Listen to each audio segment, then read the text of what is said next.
वाराणसी की पवित्र गलियों में जब भोर का धुंधलका गंगा की शीतल लहरों से मिलता है तो समय का पहिया जैसे धीमा हो जाता है।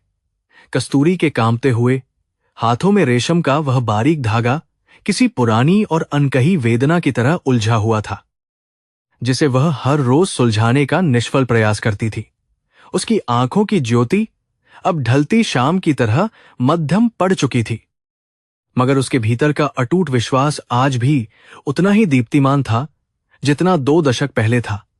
आज वह विशेष दिन था जब उसे महादेव के श्री चरणों में अपनी 20वीं चांदी की दीपशिखा समर्पित करनी थी। अपने छोटे से कमरे के कोने में रखे उस पुराने करघे की आवा कस्तूरी के जीवन का संगीत बन चुकी थी, जिसमें केवल अकेलेपन की गूंज थी। एक एक पैसे को सहेज कर रखना उसके लिए किसी कठोर तपस्या से कम नहीं था। जहां भूख अक्सर उसकी देहली पर आकर सिसकियां लेती थी, उसने अपनी मैली सीसाही के पल्लू में कसकर बांधी उन रेजगारियों को बड़ी कोमलता से स्पर्श किया, जो उसकी साल भर की अनवरत मेहनत और त्याग का प्रतीक थी।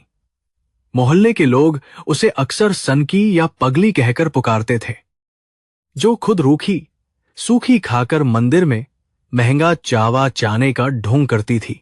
कस्तूरी के लिए वह चांदी का दिया महान एक धातु का निर्जीव टुका नहीं था, बल्कि उसके कलेजे के टुके राघव की वापसी के लिए जलाया गया एक आध्यात्मिक प्रकाश स्तंभ था।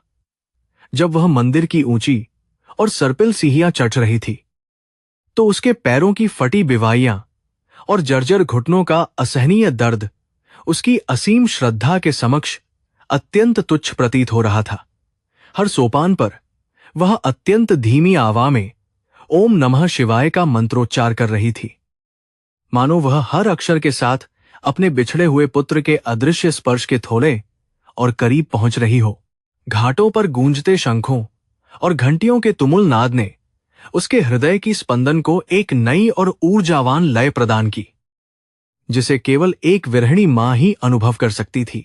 संसार की दृष्टि में राघव शायद उन प्रलयंकारी लहरों की भेंट चचकर कब का इतिहास बन चुका था, किंतु कस्तूरी के ममतामयी हृदय के लिए वह केवल किसी अज्ञात दिशा में भटक गया था।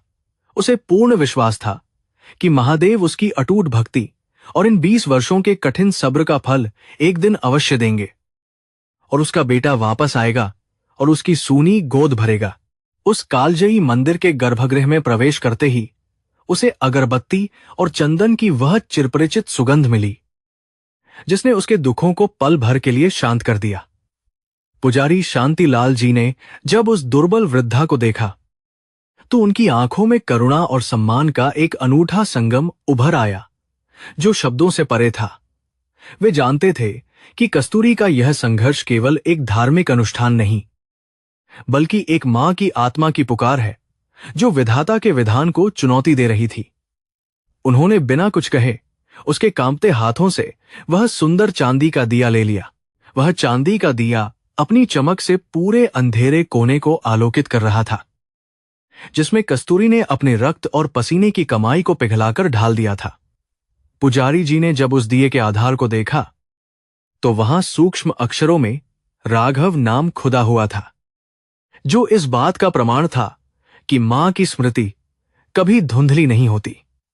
कस्तूरी ने अपनी आंखें मूंद लीं और गंगा की उन लहरों को याद किया, जो 20 साल पहले उसके संसार को बहा ले गई थी। छू गई थी तो बस यह अनंत और कठिन इंतजार। सावन की वह काली रात आज भी उसके जहन में किसी भयानक दुस्वप्न की तरह ताड़ा थी, जब आकाश से बरसती आग और नदी के बढ़ते जलस्तर ने सब कुछ तबाह कर दिया था। उस भीषण कोलाहल में 7 साल के नन्हे राघव का हाथ उसकी पकांच से कैसे फिसल गया, यह सोचकर आज भी उसकी रूह कांप उठती थी। उसने सालों तक हर घाट और हर अनाथालय की खाक छानी थी, पर राघव का कोई सुराग नहीं मिला। अंततः उसने खुद को नियति और महादेव के भरोसे छोड़ दिया था, ताकि उसे थोड़ी शांति मिल सके। मंदिर के प्रांगण में बैठे अन्य भक्त उसे कौतूहल और कुछ हद तक उपहास की दृष्टि से देख रहे थे, क्योंकि उसके वस्त्र फटे थे, पर उसकी भेंट बहुमूल्य थी। एक धनी सेठानी ने अपनी रेशमी साही संभालते हुए पास खड़े व्यक्ति से फुसफुसाकर कहा कि भगवान को दिखावे की नहीं भाव की जरूरत होती है। फिर यह गरीबी का प्रदर्शन क्यों? कस्तूरी ने इन बातों को अनसुना कर दिया, क्योंकि उसकी दुनिया इन सांसारिक तानों बानों से बहुत ऊपर उठकर उस परम सत्य की खोज में लगी थी, जो केवल निस्वार्थ प्रेम और अटूट भक्ति थी। जब पुजारी ने दिए में शुद्ध घी डालकर उसे प्रज्वलित किया, तो उसकी लौ कस्तूरी की थकी हुई आंखों में एक नई उम्मीद बनकर चमकने लगी। उसे ऐसा महसूस हुआ मानो वह लौ नहीं, बल्कि उसके बेटे की मुस्कान है, जो उसे अंधेरे से बाहर बुला रही है और धीरज रखने को कह रही है। उसने अपना माथा मंदिर की ठंडी चौखट पर टेक दिया और बिलख बिलख कर रो पड़ी। उसके आंसू उन 20 सालों के संचित दर्द का सैलाब बनकर बह निकले और भगवान के चरणों को धोने लगे, जो अत्यंत पावन था। प्रार्थना के उपरांत जब वह वापस अपनी तंग गली की ओर बढ़ी, तो उसे रास्ते में मिलने वाले हर परिचित चेहरे में राघव की झलक दिखाई देने का भ्रम होने लगा। वह जानती थी कि समय ने उसकी काया को जर्जर कर दिया है, लेकिन उसकी ममता की शक्ति आज भी उसे उसी उत्साह से भरने में सक्षम थी जो जवानी में था। उसने बारार से बस एक मुट्ठी चावल खरीदे, क्योंकि दिए के लिए पैसे बचाते बचाते उसकी रसोई के बर्तन महीनों से खाली पाजे रहने के अभ्यस्त हो गए थे। पर उसका मन तृप्त था। अपनी झोपड़ी के द्वार पर पहुंचकर उसने दीवार पर बने उन 20 निशानों को देखा, जो उसने हर साल एक एक दिया छाने के बाद कोयले से अंकित किए थे। ये केवल रेखाएं नहीं थीं, बल्कि एक मां के इंतजार की लंबी और कष्टकारी गाथा थी, जिसका अंत उसे अभी तक दिखाई नहीं दे रहा था। उसने एक पुरानी फटी हुई फोटो को चूमकर सीने से लगा लिया, जिसमें एक गोल चेहरे वाला बच्चा शरारत भरी मुस्कान के साथ कैमरे को देख रहा था। वह फोटो ही उसके जीवन का एकमात्र सत्य बन चुका था। रात का सन्नाटा जब वाराणसी को अपनी बाहों में लेता है, तो गंगा की लहरों की आवाज कस्तूरी को किसी लोरी की तरह सुनाई देती है, जिसमें विरह की वेदना छिपी होती है। वह अक्सर सोचती थी कि राघव कहाँ होगा, क्या उसने खाना खाया होगा, या क्या वह भी अपनी मां को याद कर किसी कोने में चुपचाप रोता होगा। इन सवालों का कोई उत्तर नहीं था, सिवाय उस अटूट विश्वास के कि महादेव का न्याय कभी अधूरा नहीं रहता और कर्म का चक्र घूमकर वापस अपनी जगह पर अरूर आता है। कस्तूरी के मन में कर्म और पुनर्जन्म के सिद्धांतों पर गहरी आस्था थी, जो उसे हर कठिन परिस्थिति में डटे रहने का मानसिक बल और आत्मिक शांति प्रदान करती थी। उसे लगता था कि शायद पिछले जन्मों का कोई क्षण बाकी है, जिसे वह इस जन्म में अपनी साधना और दुहक झेलकर धीरे धीरे चुका रही है। लेकिन इस बार उसके मन में एक अजीब सी हलचल थी, जैसे कि गंगा की लहरें कोई नया संदेश लेकर उसके द्वार पर दस्तक देने वाली हों और उसके जीवन की दिशा बदलने वाली हों। उस रात चांद की रोशनी जब उसकी टूटी हुई छत के छेदों से होकर अंदर आई, तो कस्तूरी को ऐसा लगा मानो राघव उसके पास खड़ा उसे देख रहा है। वह हैबजाकर उठी, लेकिन वहां केवल परछाइयों का खेल था और हवा की सरसराहट थी, जो पुराने किवाहों से टकराकर एक भयावह संगीत उत्पन्न कर रही थी। उसने लंबी आह भरी और फिर से महादेव का नाम लेकर अपनी चटाई पर लेट गई, अपनी किस्मत के उस पन्ने के पलटने का इंतजार करते हुए जो शायद कल सुबह खुलने वाला था। उधर दूर मुंबई के शोर, शराबे और कंक्रीट के जंगलों में, जहां इंसानियत मशीनों के शोर में दब जाती है, एक नया तूफान आकार ले रहा था, जो कस्तूरी की दुनिया को हिलाने वाला था। एक बही कंपनी के चमचमाते दफ्तर में कुछ कागजों पर दस्तखत हो रहे थे, जिनका सीधा संबंध वाराणसी के उन पुराने घाटों और उन बेसहारा लोगों की हमीनों से था। नियति ने अपना पासा फेंक दिया था और अब शतरंज की बिसात पर मोहरे अपनी अपनी चालें चलने के लिए पूरी तरह से तैयार थे। खेल शुरू हो चुका था। कस्तूरी यह नहीं जानती थी कि जिस बेटे के लिए वह मंदिर में दिए जला रही है, वही बेटा अब एक ऐसे अंधेरे का हिस्सा बन चुका है जहां रोशनी का कोई नामो निशान नहीं। समय ने राघव के मासूम चेहरे को एक कठोर नकाब में बदल दिया था और उसकी आत्मा अब केवल दौलत और ताकत की भाषा समझने की आदी हो चुकी थी। वाराणसी की वह पवित्र मिट्टी अब उसके लिए केवल एक व्यावसायिक प्रोजेक्ट थी, जिसे उसे अपने बल और निर्दयता से फतह करना था, चाहे इसके लिए कुछ भी करना पाजे। अगले दिन की सुबह कुछ अलग थी। पक्षियों की चहचहाहट में एक अजीब सी घबराहट थी और हवा में धूल के कणों की मात्रा कल की तुलना में कहीं अधिक बगई थी।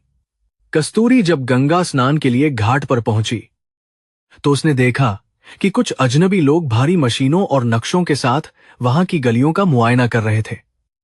उनके चेहरों पर न तो भक्ति का भाव था और न ही इस प्राचीन नगरी के प्रति कोई आदर, बल्कि केवल लालच की एक गहरी और डरावनी लकीर सा दिखाई दे रही थी।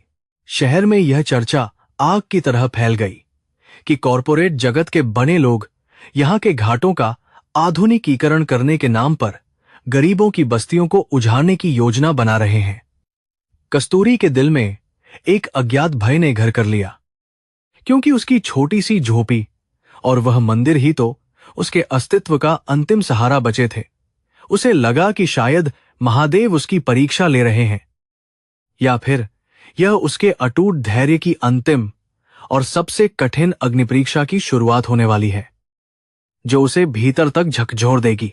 उसने अपनी झोपड़ी के बाहर कदम रखा और उन अजनबियों की ओर देखा जो बेरुखी से उसके घर की पैमाइश कर रहे थे, मानो वह कोई कूहा करकट हो जिसे सान करना है।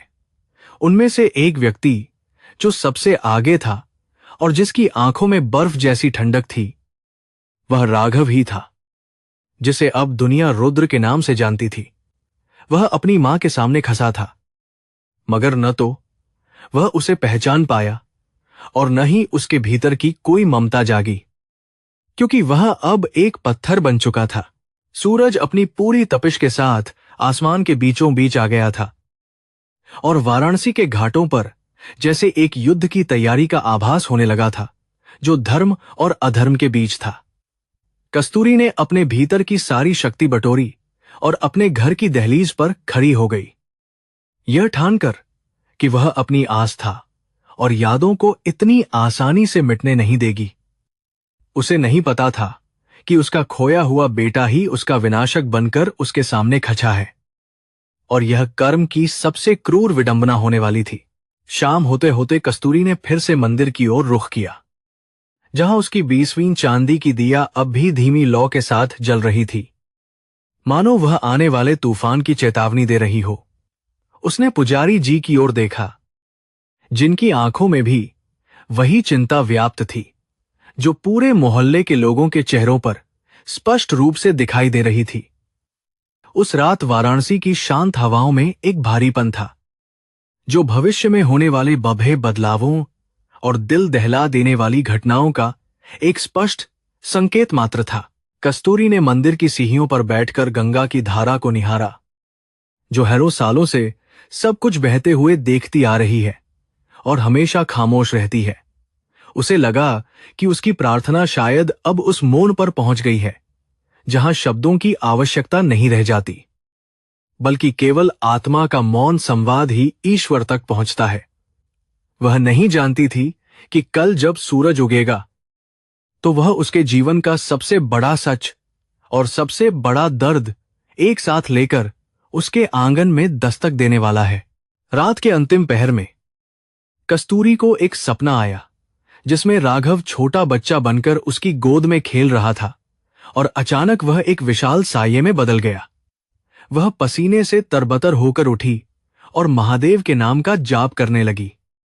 उसके मन की व्याकुलता उसे चैन से बैठने नहीं दे रही थी।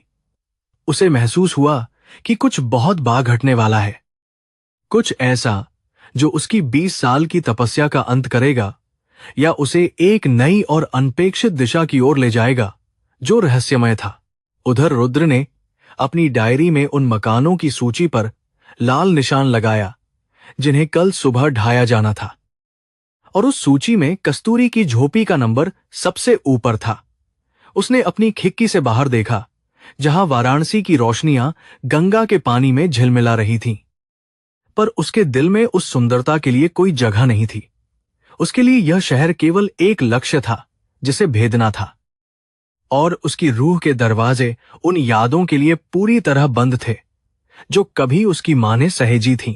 अंततः सुबह की पहली किरण ने बनारस के घाटों को छुआ और इसके साथ ही मशीनों की गगनाहट और लोगों की चीख पुकार का सिलसिला शुरू हो गया जो शांति को भंग कर रहा था। कस्तूरी अपनी झोपड़ी के सामने हाथ जोकर खड़ी हो गई। उसकी आंखों में आंसू थे, पर संकल्प हिमालय जैसा अटल था जिसे हिलाना किसी भी शक्ति के लिए असंभव था। यह केवल एक घर बचाने की जंग नहीं थी, बल्कि एक मां की 20 साल की साधना और उसके बेटे के लौटने की उम्मीद की रक्षा थी। मुंबई की ऊंची गगनचुंबी इमारतों के बीच घिरा हुआ वह महानगर, जहां रात कभी नहीं सोती और मानवता कंक्रीट के नीचे दबकर दम तो देती है, रुद्र का असली घर बन चुका था। यहां की हवा में धुएं और बारूद की गंध घुली हुई थी, जो उसकी कठोर आत्मा को एक अजीब सा सुकून प्रदान करती थी। उसके लिए भावनाएं केवल कमोरी का दूसरा नाम थीं, जिन्हें उसने बहुत पहले ही अपने जीवन की डिक्शनरी से पूरी तरह मिटा दिया था। उसकी आंखों में एक ऐसी बर्फीली गहराई थी जिसे देख बाबे अपराधी भी थर्रा उठते थे। रुद्र के जीवन का फलसफा केवल शक्ति और पैसे के इर्द गिर्द घूमता था, जहां दया का कोई स्थान नहीं था और न्याय केवल बलशाली के पक्ष में ही झुकता था। उसने अपने अतीत की हर उस धुंधली याद को जलाकर राख कर दिया था, जो उसे एक छोटे और असहाय बालक की याद दिलाती थी जो कभी लहरों में बह गया था। वह अब एक ऐसा शिकारी था जिसने शहर की बेरहम गलियों में जीना सीखा था और अपने अस्तित्व को बचाने के लिए दूसरों को कुचलना उसके लिए एक सामान्य प्रक्रिया बन गई थी। खन्ना साहब के आलीशान और वातानुकूलित दफ्तर में जब रुद्र दाखिल हुआ तो वहां की खामोशी में भी एक भारी तनाव व्याप्त था जो स्पष्ट रूप से महसूस किया जा सकता था। खन्ना ने मेज पर रखे नक्शे की ओर इशारा करते हुए बनारस के उन पुराने घाटों के पास स्थित बस्ती का जिक्र किया जिसे रातों रात खाली करवाना था।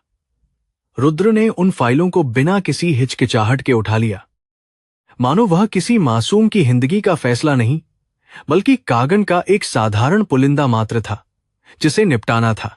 वाराणसी का नाम सुनते ही उसके मन में कोई भक्ति या श्रद्धा की लहर नहीं उठी, बल्कि उसे केवल तंग गलियां और गंदगी का ढेर ही नजर आया जो विकास में बाधक था। उसके लिए गंगा केवल एक जलधारा थी और मंदिर पत्थर की बनी पुरानी इमारतें जिनका कोई आधुनिक मूल्य नहीं था और जो व्यवसाय के रास्ते में आ रही थीं। उसने अपने मन को पत्थर जैसा बना लिया था ताकि कोई भी पुरानी याद या आध्यात्मिक एहसास उसकी पेशेवर सफलता और भविष्य की योजनाओं के मार्ग में बाधा न बन सके। बचपन की वे डरावनी रातें, जब वह अनाथालय के ठंडे फर्श पर भूखा सोता था, उसने उन यादों को अपने दिल की सबसे निचली सतह पर कहीं गहरे दफन कर दिया था। उस अनाथालय में उसे नाम नहीं बल्कि एक नंबर मिला था और उसी नंबर ने उसे दुनिया की कड़वी हकीकत से रूबरू कराया था कि यह केवल ताकतवर ही टिक सकते हैं। उसने अपनी कोमलता को बहुत पहले ही खो दिया था और उसकी जगह एक ऐसी क्रूरता ने ले ली थी जो अब उसकी पहचान और उसकी ढाल बन चुकी थी। जब वह अपनी लग्जरी कार में बैठकर हवाई अड्डे की ओर जा रहा था तो बाहर की चमचमाती लाइटें उसे किसी मायाजाल की तरह लग रही थीं जिसे उसने खुद बुना था।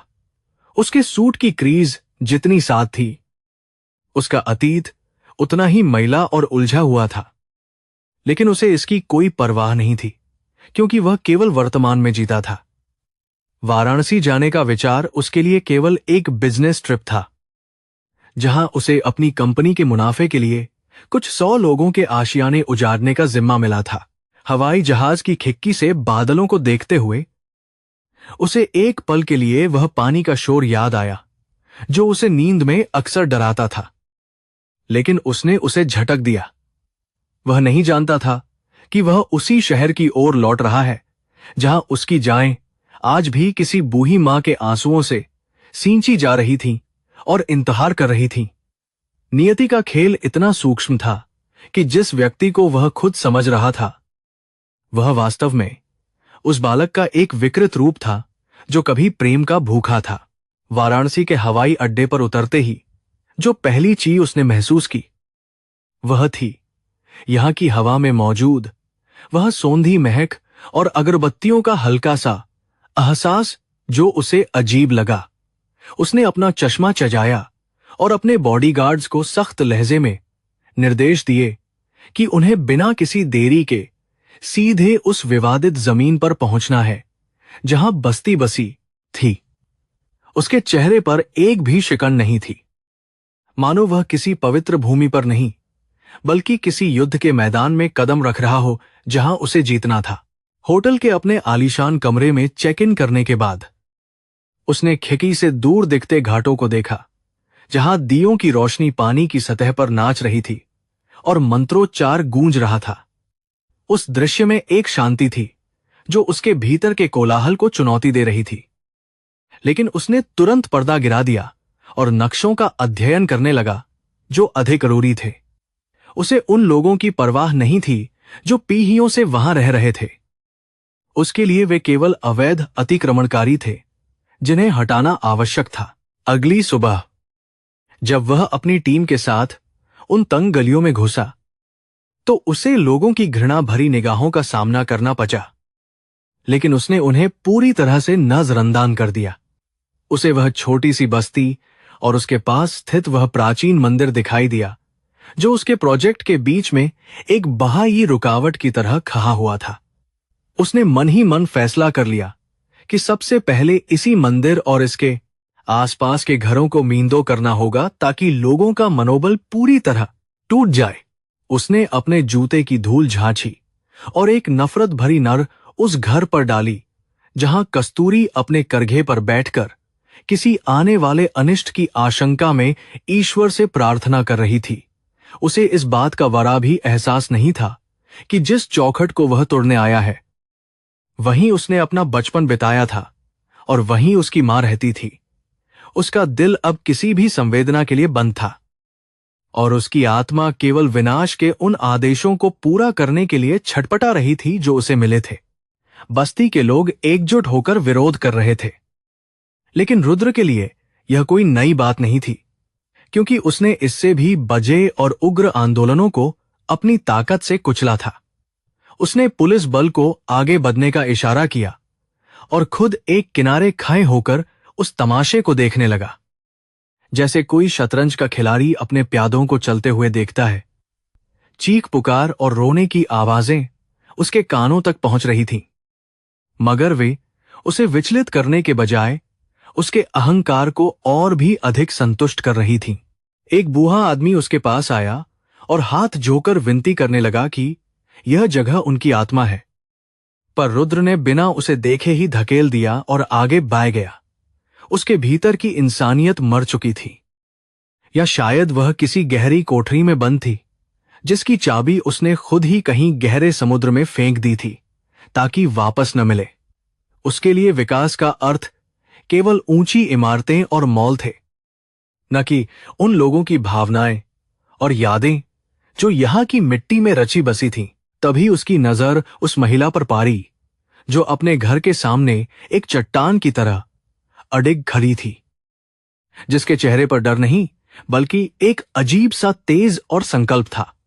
वह कस्तूरी थी, जिसने अपनी धुंधली आंखों से उस नौजवान को देखा जो विनाश का देवता बनकर खड़ा था, पर उसे उसमें कुछ जाना पहचाना सा महसूस हुआ जिसे वह समझ नहीं पाई।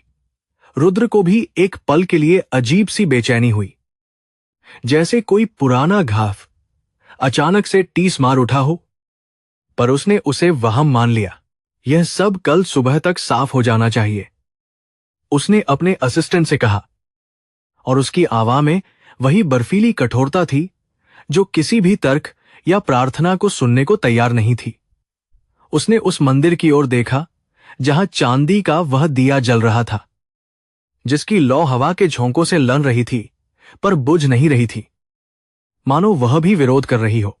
उसे यह सब अंधविश्वास लगा और उसने तिरस्कार से अपनी थूक वहां फेंक दी, जो उसकी संवेदनहीनता और अहंकार का एक पराकाष्ठा वाला प्रतीक था।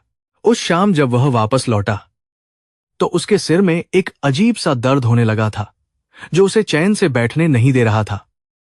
मानो बनारस की गलियां उससे कुछ कह रही हों। उसने शराब का एक बड़ा घूंट भरा ताकि वह उन आवाज़ों को खामोश कर सके जो उसके अवचेतन मन की गहराई से उभरने की कोशिश कर रही थीं और उसे परेशान कर रही थीं। पर जितना वह उन्हें दबाने की कोशिश करता, वे उतनी ही तेज होती जा रही थीं, जैसे कोई उसे उसके वास्तविक नाम से पुकार रहा हो जो वह भूल चुका था। उसने अपनी डायरी में उन घरों की सूची फिर से जांची और कस्तूरी के घर के सामने एक बड़ा क्रॉस का निशान लगा दिया, जिसका मतलब था कि कल सुबह उसे गिरा दिया जाएगा। उसके हाथ नहीं कांपे, उसका मन नहीं डगमगाया, क्योंकि वह अपने काम को एक पवित्र कर्तव्य की तरह मानता था, जिसमें भावनाओं के लिए कोई जगह नहीं थी और न होनी चाहिए थी। रात का अंधेरा गहरा होता गया और उसके साथ ही रुद्र का इरादा भी और भी अधिक मजबूत और अडिग होता चला गया, जो बहुत भयानक था। वाराणसी की वह रात बहुत भारी थी, जहां एक तरफ मां अपने बेटे की सलामती के दिए जला रही थी और दूसरी तरफ बेटा उसी मां का घर उजाड़ने की साजिश रच रहा था। आकाश में काले बादल छाने लगे थे, मानो प्रकृति भी इस क्रूर विडंबना को देखकर रोने की तैयारी कर रही हो और आने वाले विनाश का शोक मना रही हो। दोनों एक दूसरे से अनजान थे, पर कर्म के धागे उन्हें एक ऐसे बिंदु की ओर खींच रहे थे जहां से वापस लौटना किसी के लिए संभव नहीं था। रुद्र ने खिड़की से बाहर देखा, जहां गंगा की लहरें खामोशी से बह रही थीं, और उसे लगा कि वे लहरें उसे चिच्चा रही हैं, उसे उसकी असलियत याद दिलाने की कोशिश कर रही हैं। उसने गुस्से में खिड़की के पर्दे खींच दिए और खुद को उस कृत्रिम उजाले में बंद कर लिया जहां केवल वह और उसका अहंकार सुरक्षित थे। या उसे ऐसा ही भ्रम हो रहा था। उसे नहीं पता था कि कल जब वह उस बस्ती में दोबारा कदम रखेगा तो उसका सामना केवल पत्थरों से नहीं बल्कि उसके अपने वजूद से होगा। सुबह का सूरज एक खूनी लाल रंग लेकर उदय हुआ, जो आने वाले रक्तपात और आंसुओं का संकेत दे रहा था, जिसे बनारस की सचकों ने सदियों से अनगिनत बार देखा था। रुद्र ने अपनी जैकेट पहनी, अपना हथियार संभाला और होटल से बाहर निकल पाए। उसके कदम अब और भी तेज और उद्देश्यपूर्ण थे, जैसे कोई शिकारी अपने शिकार की ओर बढ़ता है।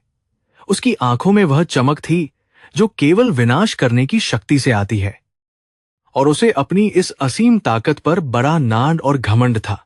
जैसे जैसे वह बस्ती के करीब पहुंच रहा था, मशीनों का शोर बढ़ता जा रहा था और लोगों की हताशा भरी चीखें हवा में तैर रही थीं, जो एक दुखद संगीत की तरह गूंज रही थीं। उसने देखा कि कस्तूरी अभी भी वहीं खड़ी थी, अपनी पुरानी फटी हुई फोटो को सीने से लगाए हुए, जैसे वह उसकी सबसे बड़ी ढाल हो जो उसे बचा लेगी।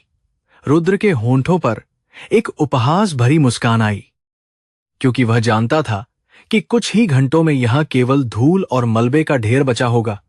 उसने बुलडोजर चालक को आगे बढ़ने का आदेश दिया और खुद एक ऊंचे स्थान पर खड़ा होकर उस विनाशकारी दृश्य का निरीक्षण करने लगा, जैसे कोई सम्राट अपनी जीत का जश्न मनाता है। पहला प्रहार मंदिर की दीवार पर हुआ और उसी के साथ कस्तूरी की एक गगनभेदी चीख निकली, जिसने हवा को चीर कर रख दिया।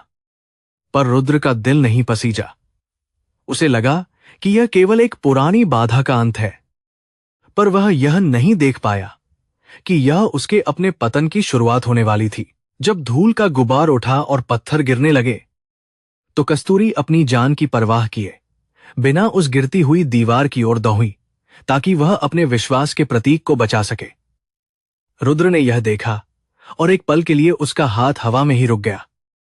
उसके भीतर कुछ ऐसा हुआ जो उसने पहले कभी महसूस नहीं किया था।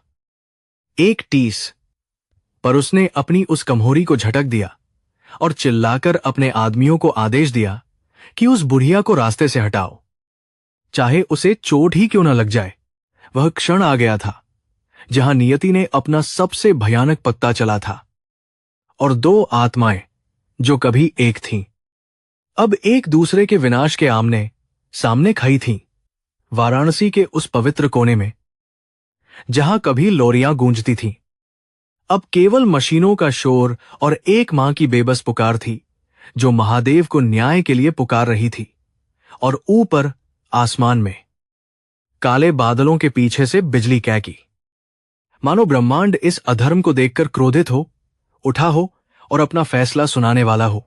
इस प्रकार रुद्र की वाराणसी यात्रा का दूसरा दिन अपनी चरम सीमा पर पहुंच गया था, जहां अहंकार और ममता के बीच एक सीधा मुकाबला शुरू हो चुका था, जो ऐतिहासिक था। उसने सोचा था कि वह इस शहर को बदल देगा, पर वह यह नहीं जानता था कि यह शहर उसे बदल देगा, और उसकी कीमत उसे बहुत बड़ी चुकानी पड़ेगी। अब वह अपनी ही तबाही की पटकथा लिख रहा था, जिसका अंदाजा उसे तब तक नहीं हुआ जब तक कि वह पहली ईंट उसके सामने नहीं गिरी। बुलडोजर का भयावह शोर पूरी बस्ती में गूंज रहा था, जैसे कोई दानव अपनी भूख मिटाने के लिए तैयार खजा हो। रुद्र अपनी आंखों पर काला चश्मा चचाए, हाथों को सीने पर बांधे उस तबाही को देख रहा था, जो उसके एक इशारे पर शुरू हुई थी। लोग अपनी गृहस्थी का सामान समेटने के लिए इधर उधर भाग रहे थे, पर उनके पास जाने के लिए कोई जगह नहीं थी। धूल के गुबार ने सूरज की रोशनी को धुंधला कर दिया था, जिससे पूरा माहौल किसी श्मशान की तरह डरावना और निर्जीव लग रहा था।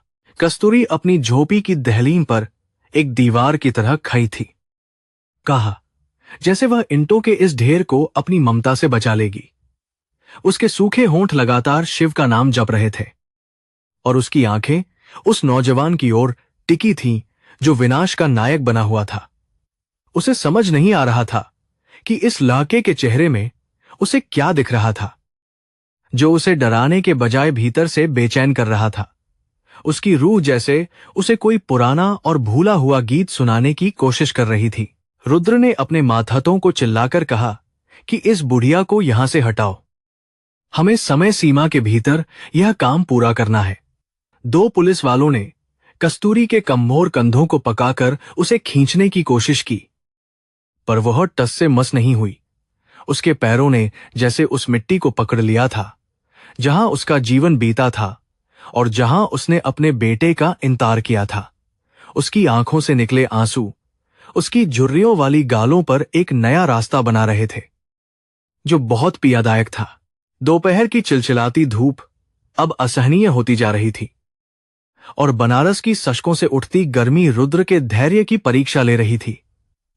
अचानक उसे अपने सिर में एक तेम चक्कर सा महसूस हुआ और उसकी दृष्टि धुंधली होने लगी। शायद यह गर्मी का असर था या कुछ और। वह ल खाकर एक पत्थर पर बैठ गया। उसका गला सूखकर कांटा हो चुका था, और वह चाहकर भी अपनी टीम को आदेश नहीं दे पा रहा था। उसका शरीर जवाब दे रहा था, और उसकी ताकत जैसे धीरे धीरे खत्म हो रही थी। तभी उसने महसूस किया कि कोई उसके पास खजा है, और एक साया उस पर पौड़ रहा है जो उसे सुकून दे रहा था। जब उसने आंखें खोलीं, तो उसने देखा कि वही वृद्धा जिसे वह अभी उजाड़ने आया था, उसके सामने पानी का एक मिट्टी का लोटा लिए खड़ी थी। उसकी आंखों में नफरत का नामोनिशान नहीं था, बल्कि उनमें एक मां जैसी चिंता और करुणा की झलक सार दिखाई दे रही थी। रुद्र को अपनी आंखों पर यकीन नहीं हो रहा था कि यह कैसे संभव है। यह कैसा इंसान है। कस्तूरी ने कांपते हाथों से पानी का लोटा रुद्र की ओर बबाया और धीमी आवाज में कहा कि बेटा, पहले पानी पी ले, इस धूप में बाहर मत खड़ा रहे। रुद्र ने झिझकते हुए वह लोटा थाम लिया, और जैसे ही ठंडा पानी उसके हलक से उतरा, उसे ऐसा महसूस हुआ मानो उसकी बरसों की प्यास बुझ गई हो। वह पानी महा तरल नहीं था, बल्कि उसमें एक ऐसी मिठास थी जो उसने मुंबई के महंगे होटलों की बोतलों में कभी नहीं पाई थी। वह हैरान और पूरी तरह से निशब्द था। तू बहुत थक गया है, अंदर आ जा और थोड़ी देर छाया में बैठ जा, कस्तूरी ने बड़ी सहजता से कहा, मानो वह अपने घर आए किसी मेहमान का स्वागत कर रही हो। रुद्र न चाहते हुए भी उसके पीछे पीछे उस छोटी सी अंधेरी झोपड़ी में चला गया, जहां गरीबी का साम्राज्य था पर शांति का वास था। वहां की दीवारें पुरानी थीं, लेकिन उनमें एक ऐसी गर्माहट थी जो उसे अपनी जहों की याद दिलाने लगी, जिन्हें वह कब का भूल चुका था और जिसे वह मिटाना चाहता था। झोपड़ी के एक कोने में रखे छोटे से चूल्हे पर रखी सूखी रोटी को देखकर रुद्र का दिल अजीब तरह से भर आया। कस्तूरी ने एक साफ कपा बिछाया और अपनी आधी रोटी रुद्र की ओर बझाते हुए कहा कि उसके पास देने के लिए और कुछ नहीं है, पर यह ताजी है। रुद्र ने रोटी का एक टुकड़ा तोड़ा और जैसे ही उसे अपने मुंह में रखा, उसकी आंखों में अचानक नमी तैरने लगी। यह स्वाद उसे बहुत साल पहले के उस बचपन की याद दिला रहा था जो खो गया था। दीवार पर बने उन 20 निशानों को देखकर रुद्र ने पूछा कि ये क्या है, और कस्तूरी की आंखों में फिर से वह पुरानी चमक लौट आई।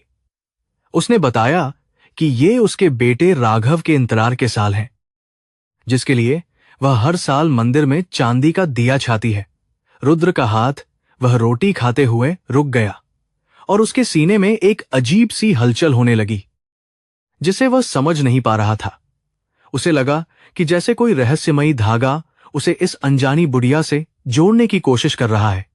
मेरा राघव भी तेरी ही उम्र का होगा, पता नहीं कहां होगा और क्या उसे मेरी याद आती होगी, कस्तूरी ने आह भरते हुए कहा। रुद्र ने अपना चेहरा दूसरी तरफ घुमा लिया ताकि वह अपनी आंखों के आंसुओं को छिपा सके, जो बिना इजाजत बाहर निकलने को बेताब थे। उसके भीतर का कठोर रुद्र अब धीरे धीरे पिघल रहा था और उसकी जगह वह छोटा सा राघव ले रहा था, जो अपनी मां की गोद के लिए तरसता था। उसे अपनी क्रूरता पर पहली बार बहुत पछतावा होने लगा था। रुद्र ने उस झोपड़ी की मेन पर रखी उस पुरानी और फटी हुई फोटो को देखा, जिसे कस्तूरी ने बड़ी हिफाजत से महवा कर रखा था। फोटो में दिख रहा वह 7 साल का बच्चा बिल्कुल वैसा ही था जैसा रुद्र खुद को अपने सपनों के धुंधलेपन में अक्सर देखा करता था। उसके हाथ कांपने लगे और वह फोटो उसके हाथ से गिर गई, जिससे उसका शीशा चकनाचूर हो गया और कस्तूरी के दिल की धड़कनें हो गई। उसे लगा कि उसकी बरसों की सहेजी याद बिखर गई। रुद्र तुरंत उठा और बिना कुछ कहे बाहर की ओर भागा, जहां उसकी मशीनें अभी भी बस्ती को ढाने के लिए तैयार खड़ी थीं। उसके दिमाग में एक युद्ध चल रहा था। एक तरफ उसकी कंपनी का वफादार रुद्र था और दूसरी तरफ वह राघव जो अभी अभी जागा था। उसने अपने आदमियों को चिल्लाकर आदेश दिया कि अभी काम रोको, सब वापस चलो, मुझे कुछ सोचना है। उसके इस अचानक बदले हुए व्यवहार से पूरी टीम और पुलिस वाले हैरान रह गए। बस्ती के लोग, जो अब तक डर और नफरत से देख रहे थे, अब अचरज भरी निगाहों से उस शख्स को देख रहे थे जिसने मौत को टाल दिया था।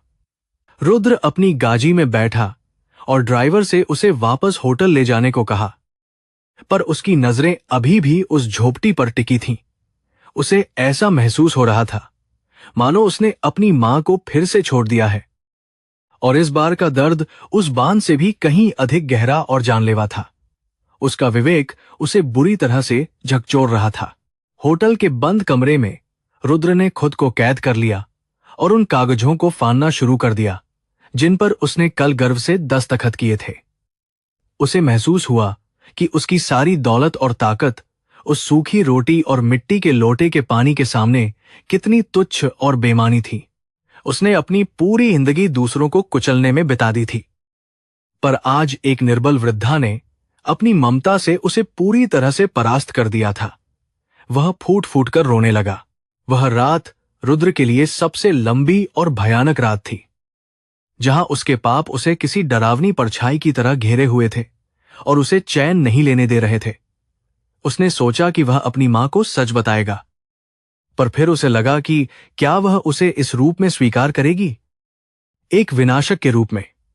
उसका कर्म उसके सामने खचा था और वह जानता था कि अब उसे कुछ ऐसा करना होगा जो उसकी 20 साल की गलतियों का प्रायश्चित कर सके। अगली सुबह जब वह उठा तो उसकी आंखों में एक नया संकल्प था, जो विनाश का नहीं बल्कि निर्माण और रक्षा का था, जो बहुत मजबूत था।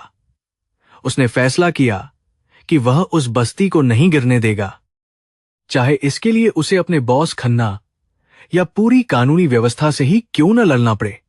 वह अब केवल रुद्र नहीं था, वह राघव बन चुका था, जो अपनी मां की आस्था और उसके चांदी के दियों की गरिमा को बचाने के लिए तैयार था।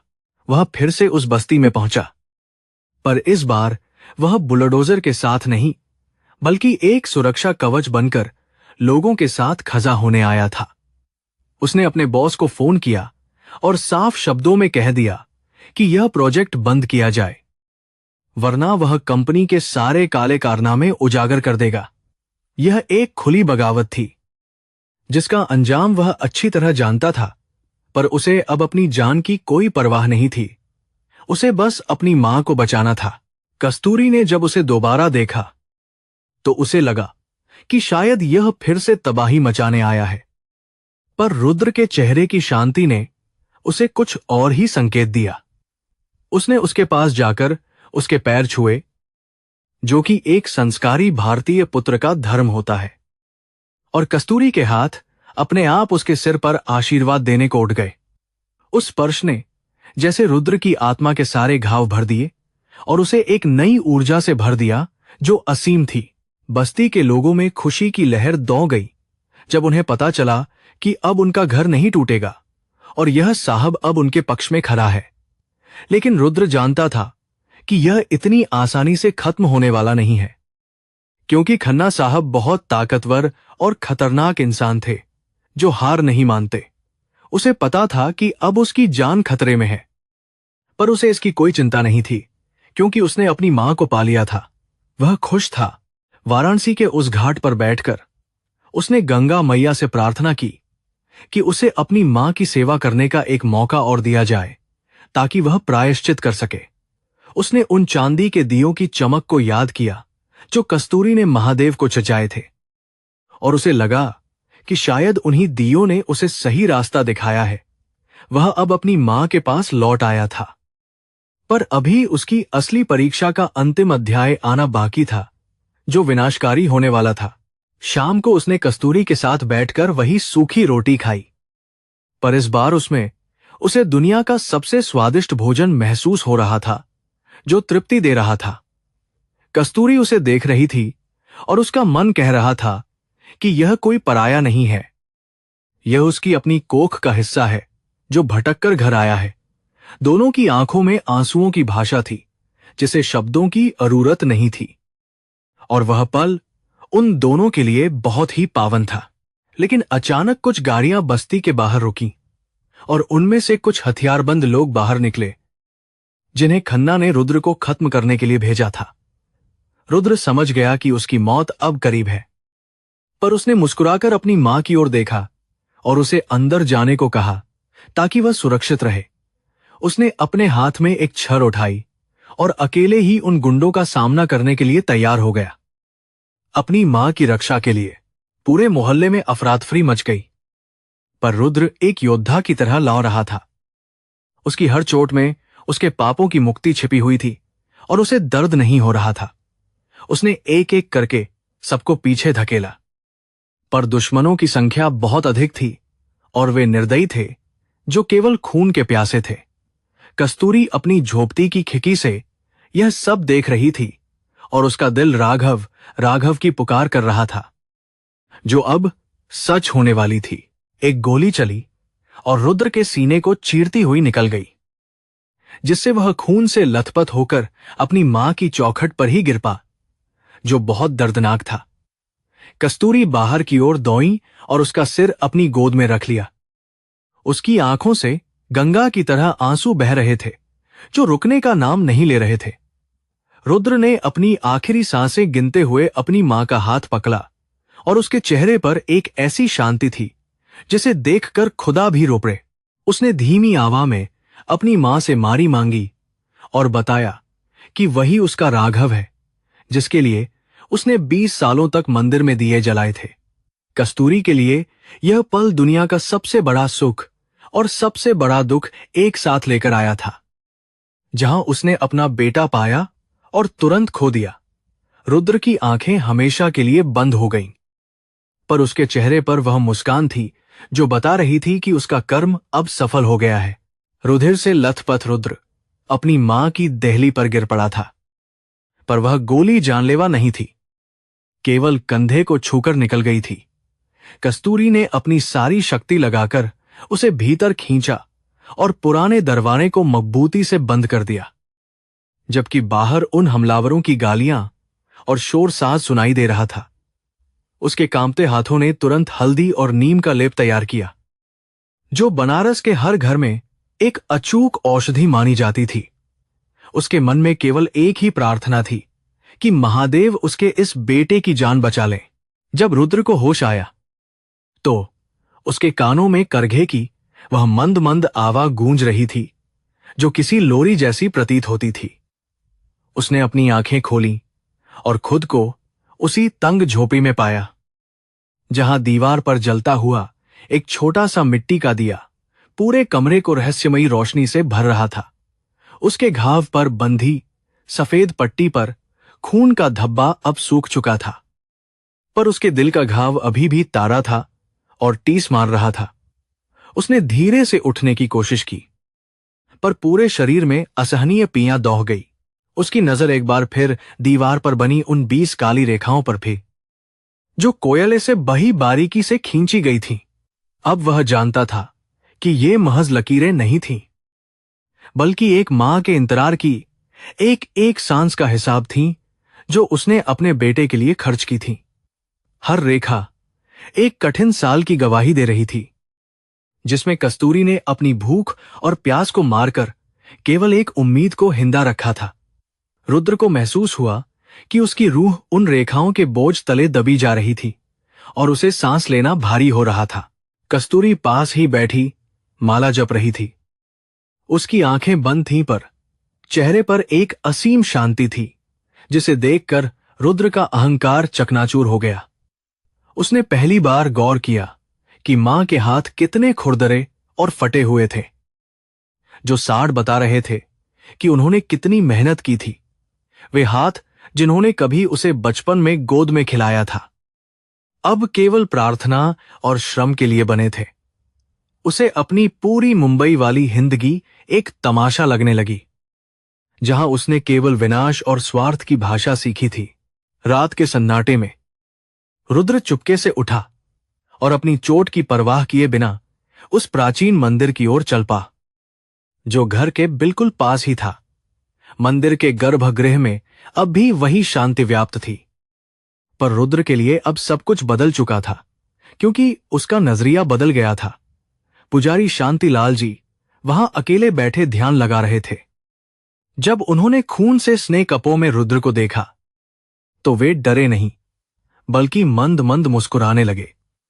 उन्हें शायद नियति के इस विचित्र खेल का पहले ही आभास हो गया था। पुजारी जी ने एक छोटी सी कोठरी की चाबी निकाली और रुद्र को अपने पीछे आने का इशारा किया, जहां मंदिर की बहुमूल्य वस्तुएं रखी जाती थीं। जब दरवाजा खुला तो रुद्र की आंखें चौंधिया गईं, क्योंकि वहां 20 चांदी के दिए एक कतार में सजे हुए रखे थे, जो अपनी चमक से पूरे अंधेरे कमरे को रोशन कर रहे थे। ये वही दिए थे जिन्हें कस्तूरी ने हर साल अपनी जान जोखिम में डालकर और पेट काटकर महादेव को अर्पित किया था। रुद्र के कदम उन दियों के पास पहुंचते पहुंचते भारी हो गए थे। उसने अपने कांपते हाथों से सबसे पहला दिया उठाया, जो 20 साल पुराना था और जिसकी चमक समय के साथ थोड़ी फीकी पड़ गई थी। जब उसने उस दिए को पलट कर देखा, तो उसके आधार पर सूक्ष्म अक्षरों में राघव नाम खुदा हुआ था, जिसके साथ एक छोटा सा स्वस्तिक बना था। उस नाम को देखते ही रुद्र के भीतर का बांध टूट गया और वह वहीं ठंडे फर्श पर बैठकर बच्चों की तरह बिलख बिलख कर रोने लगा। उसे अपनी पहचान मिल गई थी, पर वह पहचान बहुत भारी और दर्दनाक थी। हर दिए पर उसका नाम खुदा था।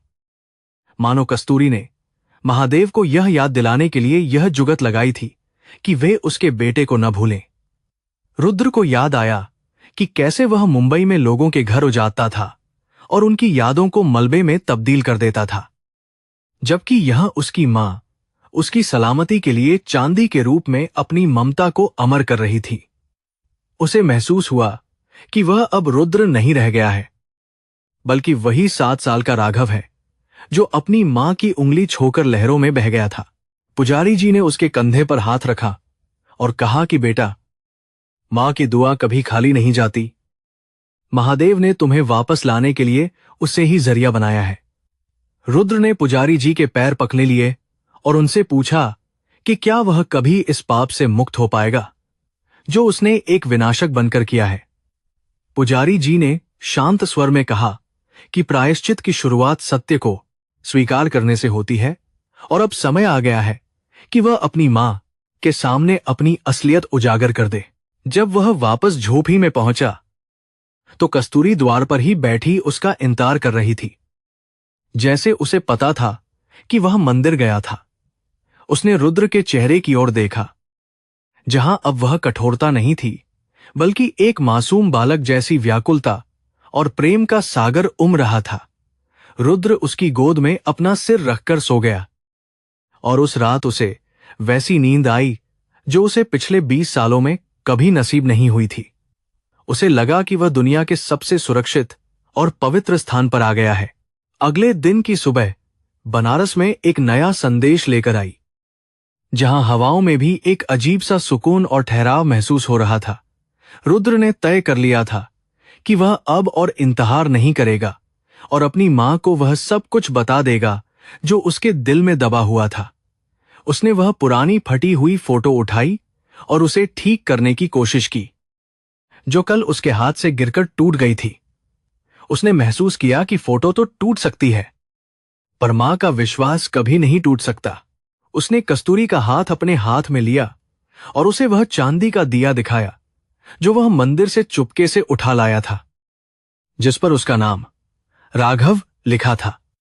कस्तूरी की आंखों में उस नाम को देखकर एक बिजली सी कौंधी और उसने गौर से रुद्र के चेहरे के उस पुराने तिल को देखा जो उसके कान के पीछे था।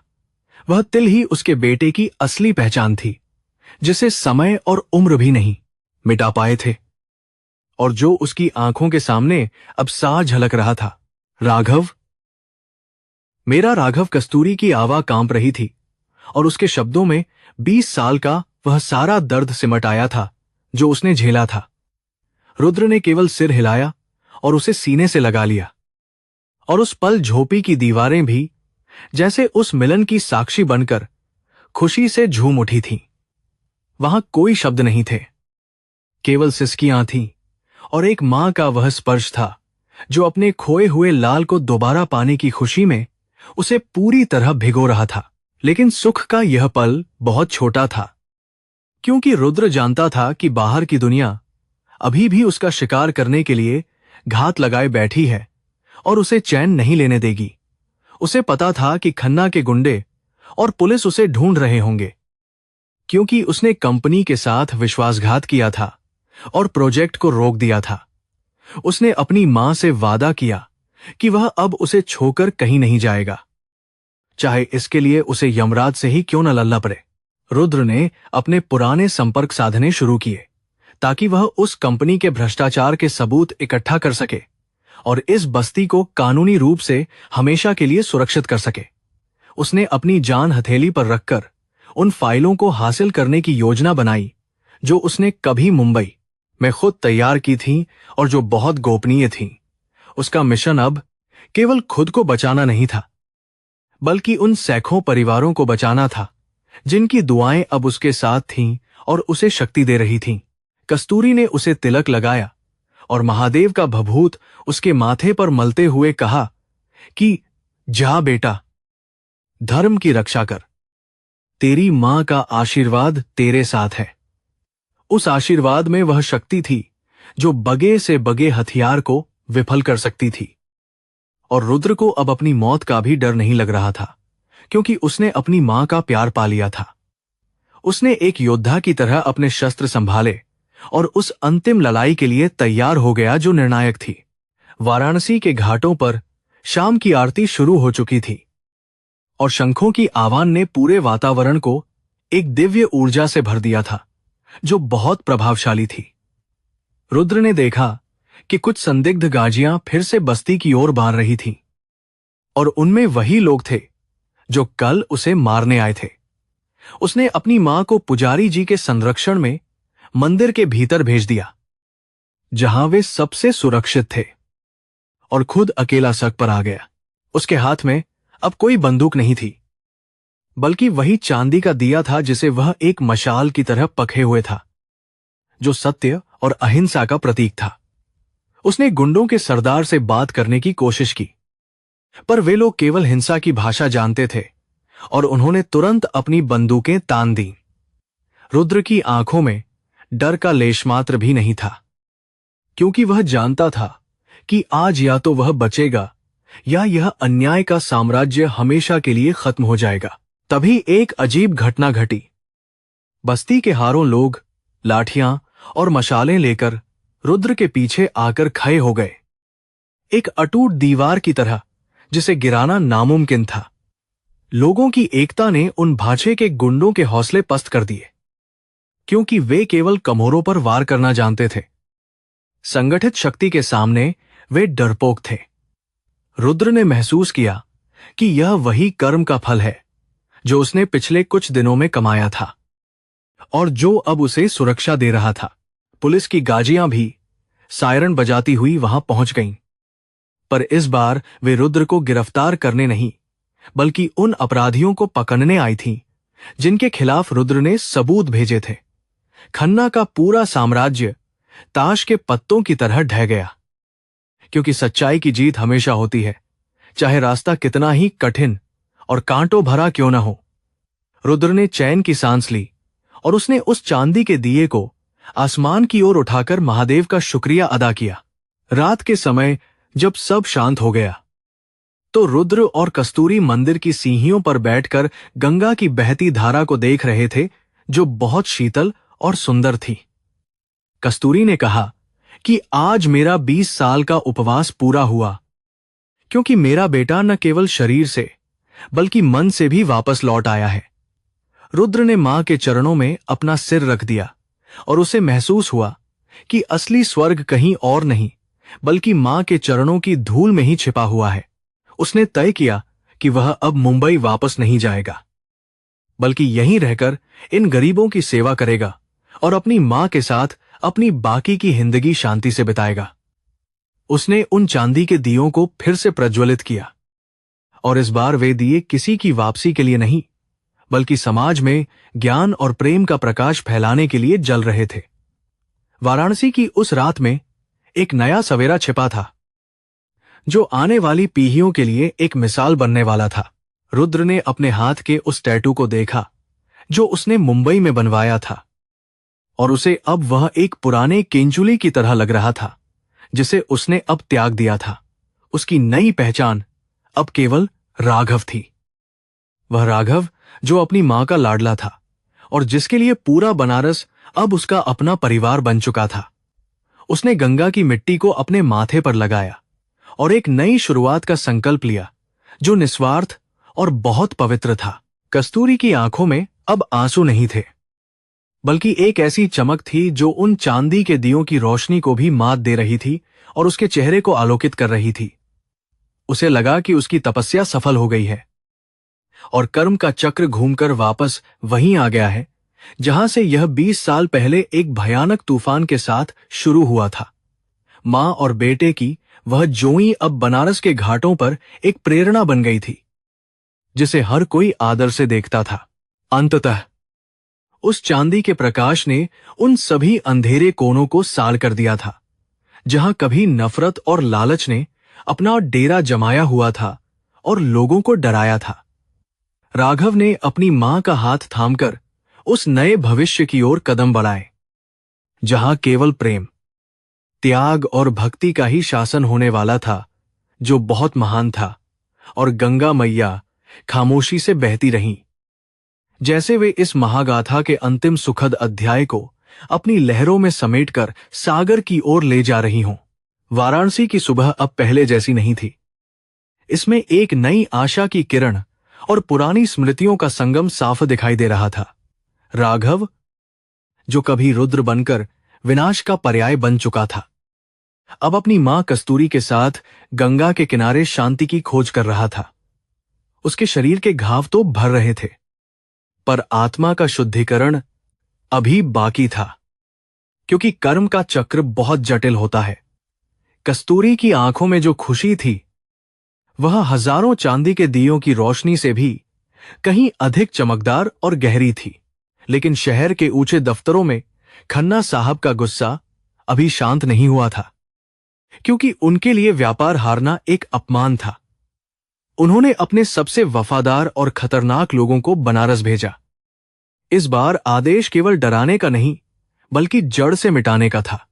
राघव जानता था कि शांति की यह चादर बहुत पतली है और किसी भी क्षण फट सकती है, इसलिए वह मानसिक रूप से तैयार था।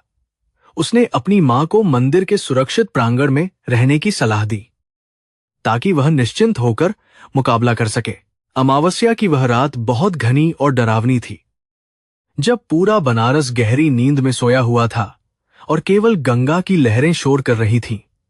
अचानक बस्ती के एक कोने से आग की लपटें उठने लगीं, जो देखते ही देखते विकराल रूप धारण करने लगी और आसमान को लाल करने लगी। यह खन्ना के आदमियों का अंतिम प्रहार था, जिसका उद्देश्य उस मंदिर और कस्तूरी की यादों को जलाकर राख कर देना था। राघव ने जैसे ही यह देखा, वह अपनी जान की परवाह किए बिना आग की ओर दौड़ पड़ा।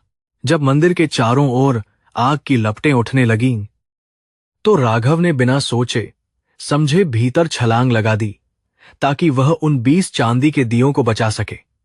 वे दिए महज धातु नहीं थे, बल्कि उसकी मां की 20 साल की तपस्या और अटूट विश्वास का भौतिक रूप थे। आग की गर्मी उसके चेहरे को झुलसा रही थी, पर उसका संकल्प हिमालय जैसा अटल था, जिसे डिगाना नामुमकिन था। उसने एक एक करके उन दियों को अपने कुर्ते में लपेट लिया, मानो वह अपने बचपन की यादों को सहेज रहा हो। कस्तूरी मंदिर के बाहर खड़ी चिल्ला रही थी। उसकी आवाज में वही दर्द था जो 20 साल पहले उस बांध के समय गूंजा था, जब उसका बेटा बहा था। उसने देखा कि राघव आग के गोले के बीच फंस गया है, पर फिर भी वह हार नहीं मान रहा था और आगे बढ़ रहा था। मोहल्ले के लोग भी पानी लेकर दौड़े, पर आग इतनी भीषण थी कि किसी के पास जाने की हिम्मत नहीं हो रही थी। राघव ने अपनी पूरी ताकत लगाकर उन दियों को सुरक्षित बाहर की ओर फेंक दिया। जैसे ही अंतिम दिया कस्तूरी के चरणों के पास गिरा, मंदिर का एक भारी खंभा राघव के ऊपर गिर गया, जिससे पूरा प्रांगण दहल उठा। कस्तूरी की चीख ने सन्नाटे को चीर दिया और उसने जलते हुए मलबे की ओर हाथ फैलाए, जैसे वह नियति को रोकना चाहती हो। आग बुझने तक सब कुछ शांत हो चुका था और धुएं के बीच राघव का शरीर निस्तेज पड़ा था, पर उसके चेहरे पर एक विजय वाली मुस्कान थी। उसने वह कर दिखाया था जिसकी उम्मीद किसी ने नहीं की थी। सुबह जब सूरज की पहली किरण ने मंदिर के मलबे को छुआ, तो राघव ने अपनी आंखें धीरे से खोलीं और देखा कि उसकी मां उसके पास बैठी रो रही थी। वह बुरी तरह झुलस चुका था, पर उसके हाथों ने कस्तूरी का हाथ थाम लिया और बहुत धीमी आवाज में कहा कि उसने अपना वादा पूरा किया। कस्तूरी ने उसे गले से लगा लिया और उस पल पूरे बनारस ने देखा कि एक बेटा अपनी मां के विश्वास की रक्षा के लिए कैसे खुद को होम कर देता है। चिकित्सकों ने राघव को बचाने की पूरी कोशिश की, पर उसका शरीर बहुत अधिक जल चुका था और उसकी जीवन शक्ति धीरे धीरे कम हो रही थी। उसने अपनी मां से कहा कि वह उदास न हो, क्योंकि उसने अपनी 20 साल की तपस्या का फल पा लिया है और उसका राघव अब हमेशा के लिए उसके पास है।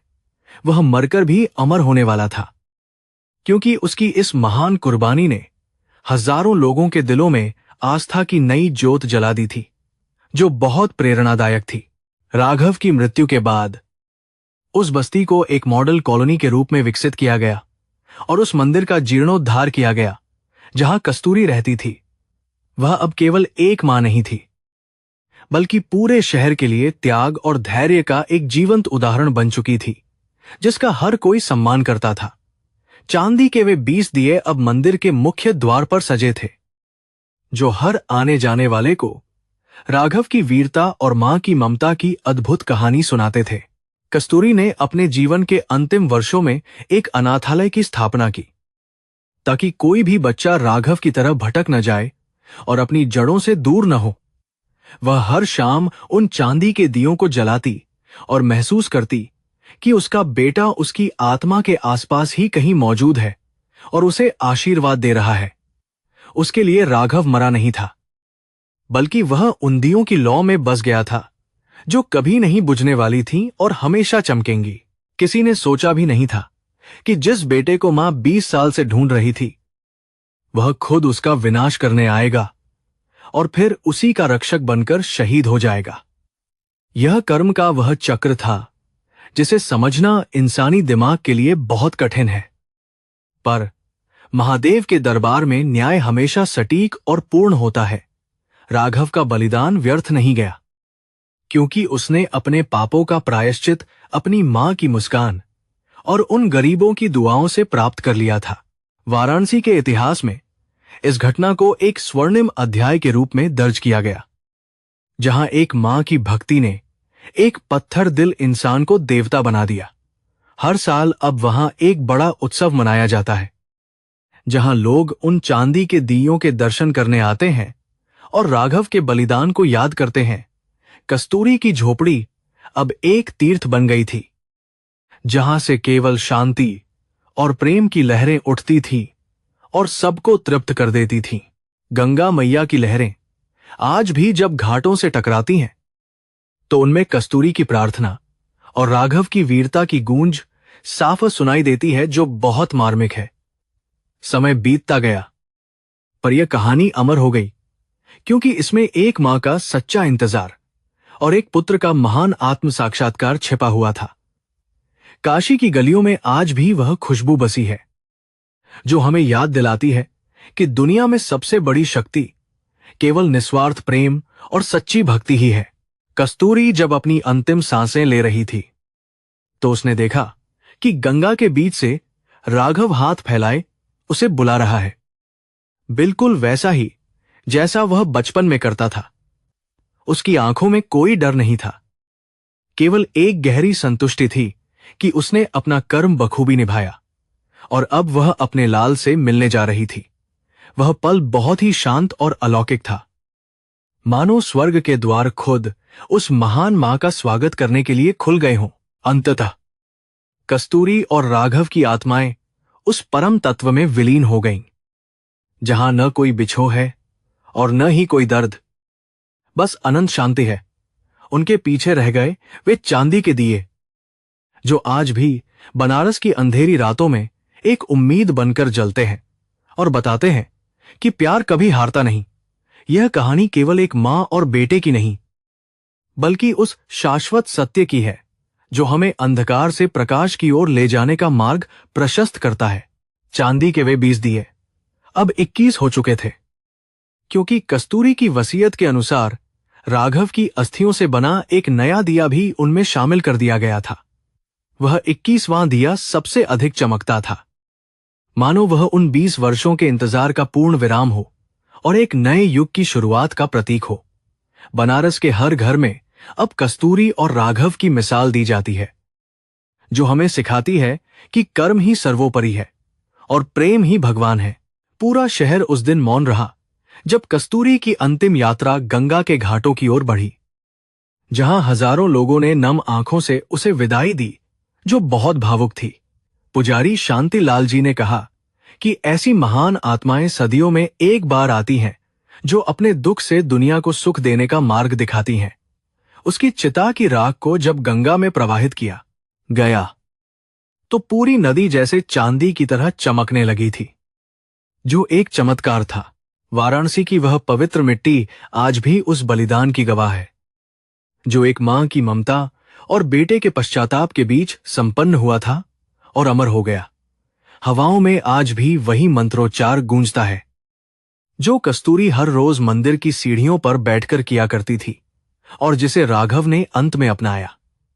यह कहानी हमें यह संदेश देती है कि चाहे कितना भी अंधेरा क्यों न हो, एक छोटा सा दिया भी उसे खत्म करने की ताकत रखता है। इंसानी रिश्तों की गहराई और आस्था की शक्ति का यह अद्भुत संगम हमेशा हमेशा के लिए दुनिया के सामने एक मिसाल बनकर रहेगा। जो कभी फीकी नहीं पड़ेगी। राघव की वापसी महज एक संयोग नहीं था, बल्कि वह उन 20 चांदी के दियों का सामूहिक पुण्य था जिसने नियति को भी अपना फैसला बदलने पर मजबूर कर दिया। और अंत में जीत केवल उस मां की हुई जिसने हारना कभी सीखा ही नहीं था और जिसका विश्वास अडिग था। इस प्रकार कस्तूरी और राघव की यह गाथा समाप्त तो हुई, पर इसने हजारों नई कहानियों को जन्म दिया जो आज भी बनारस की फिजाओं में तैरती रहती हैं। गंगा बहती रही, मंदिर खड़े रहे और वे चांदी के दिए जलते रहे, यह बताने के लिए कि बलिदान कभी व्यर्थ नहीं जाता और कर्म का फल मिलता है। सत्य और प्रेम की इस विजय गाथा को युगों युगों तक याद रखा जाएगा, जो मानवता के इतिहास में एक अमिट छाप है।